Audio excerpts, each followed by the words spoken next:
తెలంగాణలో రావాలని అనుకుంటుంది. సో దాని గురించి మీ అభిప్రాయం ఏంటమ్మా? తెలంగాణలో రావాలి అనుకుంటుంది అంటే రెండు రాష్ట్రాలు కలిసి ఉన్నప్పుడు టీడీపీ ప్రభుత్వంలో పరిపాలన అనేది బాగుంది. అసలు తెలంగాణలో హైదరాబాదు అనే ఊరు డెవలప్ అవ్వడానికి కారణమే టీడీపీ ప్రభుత్వం.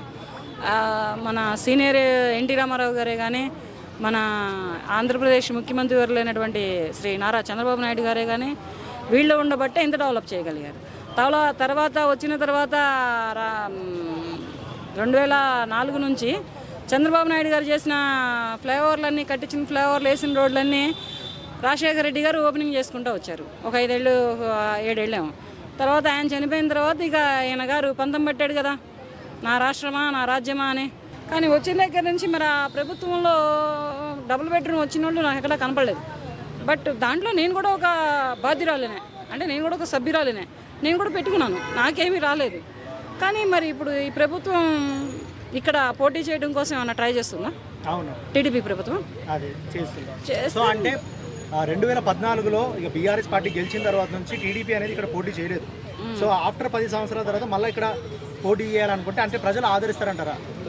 ఆదరించవచ్చు. ఈ మధ్య తెలంగాణలో కూడా టీడీపీ సభ్యత్వ నమోదులు పెట్టుకుంటున్నారు అక్కడక్కడ. అంటే వాళ్ళు యాక్టివ్ అవడానికి బాగా ట్రై చేస్తున్నారు. యాక్టివ్ ఎందుకు అవుతారు? ఊరికే అవ్వరు కదా, వాళ్ళు కూడా ఏదో ప్లాన్స్ ఉంటాయి కదా. అది ప్లాన్స్ ఉండొచ్చు. ఏంటంటే ఇంత ముందలు చేసిన దాని మీద ఆ అభిమానం కొలది వాళ్ళు ఇక్కడ సభ్యత్వాన్ని పెట్టుకోవచ్చు. ప్రజలు కూడా ఆ అభిమానం కొలది సభ్యత్వాన్ని తీసుకోవచ్చు. తీసుకున్నా కానీ మరి వాళ్ళు వచ్చే రాకడను బట్టి వీళ్ళు కూడా ఆస్వాదించవచ్చు, ఆస్వాదించకపోవచ్చు కూడా. ఎందుకంటే తెలంగాణ ప్రజలు అనేవాళ్ళు అంతా చాలా వరకు ఎక్కడికక్కడ గవర్నమెంట్ ఎంప్లాయీస్ అంతా విడిపోయారు. మెయిన్ ఇదొకటి బాగా ఇదైపోయింది. ఇక తర్వాత ఇక్కడ ఎవరో పొట్టకూటి కోసం బ్రతకడం కోసం వచ్చిన వాళ్ళు, వలసలు వచ్చిన వాళ్ళు, ఇక్కడ సెటిల్డ్ అయిపోయిన వాళ్ళు చాలామంది ఉన్నారు. ఇక్కడే చదువులు, ఇక్కడే పిల్లలు, ఇక్కడే అన్నీ అయిపోయిన వాళ్ళు చాలామంది ఉన్నారు. దాని మీద ఏంటంటే రావచ్చు రాకపోవచ్చు టీడీపీ ప్రభుత్వం అనేది ఇక్కడ. కానీ సభ్యత్వం మాత్రం చాలామంది వరకు తీసుకుంటారు. ఏంటంటే సభ్యత్వంలో చాలా వరకు అవకాశాలు ఉన్నాయి. మనుషులకి ఏదైనా యాక్సిడెంట్లు అయితే అమౌంట్ ఇవ్వడం, చనిపోతే అమౌంట్ ఇవ్వడం, లేకపోతే ఎవరికైనా అనారోగ్యం పాలైపోతే అమౌంట్ ఇవ్వడం, ఇటువంటివన్నీ పెట్టారు. ఇంత ముందర దాంట్లో కూడా ఉన్నాయి.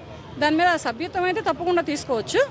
ఇక వీళ్ళు వచ్చే ఆలోచనలు ఏమైనా ఉంటే ప్రజలు అనేవాళ్ళు మరి దీన్ని ఎంతవరకు జీర్ణించుకుంటారో, మరి దీన్ని ఎంతవరకు తీసుకుంటారో కూడా నాకు కూడా అంత ఐడియా లేదు ప్రస్తుతానికైతే.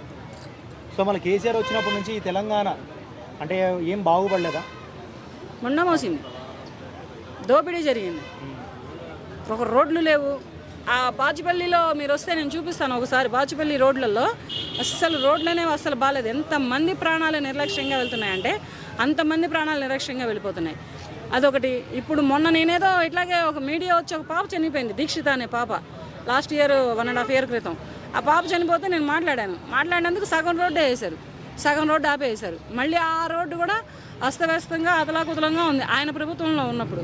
మరి ఈయన ప్రభుత్వం వచ్చింది, అదైతే మాత్రం ఉండమోపు పరిపాలన. నేనైతే ఏమీ ఒప్పుకోను. అదేమంత పెద్ద డెవలప్ చేసిన దాన్ని ఆపివేసి సెక్రటేరియట్ కట్టించి, నువ్వు అసెంబ్లీ హాల్ కట్టించి, ఎవరు గిఫ్ట్లు ఇవ్వడానికి కట్టించావు?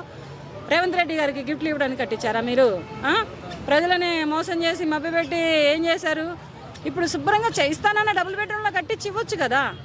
కట్టించి ఇచ్చినట్లయితే పేదవాళ్ళకు కూడా కొంచెం మళ్ళీ గెలిపించే అవకాశం ఉండేది కదా. అదేమీ లేకుండా ఒక రోడ్లు బాగాలేదు, అదేంటంటే ఫైన్లు అంటాడు. 2-వీలర్కి ఫైన్ వేసి, 4-వీలర్కి ఫైన్ వేసి, డ్రంక్ అండ్ డ్రైవ్కి ఫైన్ వేసి, హెల్మెట్ లేకపోతే ఫైన్ వేసి, ఏంటి ఈ ఫైన్లు? ఇవన్నీ ఒక సాదాసీదామైనటువంటి ప్రజల మీద వేసే పనేనా వీళ్ళకి? ఇంకేం పనులు లేవా? ఫస్ట్ రోడ్లు బాగు చేయండి అయ్యా, వాటర్ లైన్లు చూడండి అయ్యా, కరెంట్ లైన్లు చూడండి అయ్యా. ప్రజలకి ఉన్న సమస్యలు ఏంటో, బాధలు ఏంటో కనుక్కోండి. వీధి తిరగండి, సందు వెతకండి, గొంది అడగండి. అడిగి ప్రజలలో చైతన్యం తీసుకొచ్చిన తర్వాత అప్పుడు మీరు ఫైన్లు వేయమంటారో, ఫైన్లు వేసి ఫైన్లు కట్టమంటారో చెప్పండి, అప్పుడు కడతారు. అంతేగాని ఇదేమీ లేకుండా ఊరికి ఆ ఫైన్లు కట్టండి, ఈ ఫైన్లు కట్టండి అని ప్రతి ఒక్క రోడ్డు మీద ట్రాఫిక్ కానిస్టేబుల్కి ఒక కెమెరా ఇచ్చి రోడ్డు మీదకి వదిలేసేస్తే వాడు ఇష్టం వచ్చినట్లు లాక్కుంటున్నాడు ఫోటోలు. ఇష్టమైపోయింది వాళ్ళకి. అసలు ఏం మాట్లాడట్లేదు, ఏమీ చేయట్లేదు. ఫోటో లాక్కుంటున్నాడు, ఫైన్ పెట్టేసేస్తున్నాడు. దొరికితే బండి సీజ్ అయిపోతుంది. ఆ బండి సీజ్ అయిపోతే పేదవాడు ఎంతవరకు బ్రతుకుతాడు? రోజు పట్టుకూటి కోసం వెళ్ళేవాడు